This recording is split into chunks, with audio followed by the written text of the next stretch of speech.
Alam mo ba na may isang lugar sa Pilipinas na tinaguri ang shoe capital of the Philippines na bigla na lang nawala na parang bula?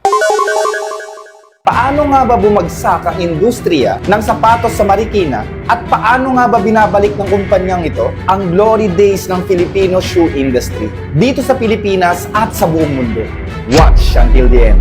Nangyari na ba na kinwento sa iyo ng lolo't lola mo na bumibili sila ng high quality na sapatos dati sa Marikina na tipong dumadayo pa talaga ang mga taga-ibang bansa para bumisita at bumili ng sapatos para dalhin nila sa mga kani-kanilang sariling lugar? Once upon a time, Marikina was a heartbeat of Filipino shoe industry. Simbolo ng galing ng mga Pilipino, tatag at sipag. Nakilala ang mga sapatos na gawa sa Marikina, hindi lang sa Pilipinas pati na rin sa ibang bansa. Ngunit hindi nagtagal, unti-unting humina ang industriya ng sapatos sa Marikina nang pumasok ang mga mura at mass-produce na sapatos galing ibang bansa. Nasapawan ang mga lokal na sapatos at ang dating mga masisiglang pagawaan ay unti-unting nalugmok. Ang dating pinagmamalaki ng Pilipinas ay tila naging anino na lang. Kaya naman, binabalik nitong kumpanya na to na tinatawag na Finn Cotton ang glory days ng Filipino shoe industry. Nagdidisenyo ito ng high quality na sapatos para sa mga Pilipino at para na rin sa goal natin na makilala ang Finn Cotton sa buong mundo.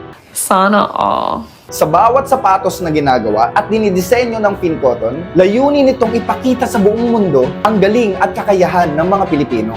Oh my God!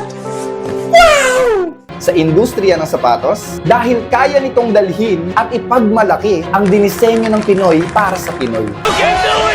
Kaya suportahan natin ang mga negosyong katulad ng Finn Cotton na nagbibigay ng karangalan sa ating bayan at pinapakita kung ano ang kayang gawin ng mga Pilipino. It's not just about building a brand. It's about showing what Filipinos can do. Yan ang patuloy na ginagawa ng Finn Cotton: comfort, innovation, and Filipino pride.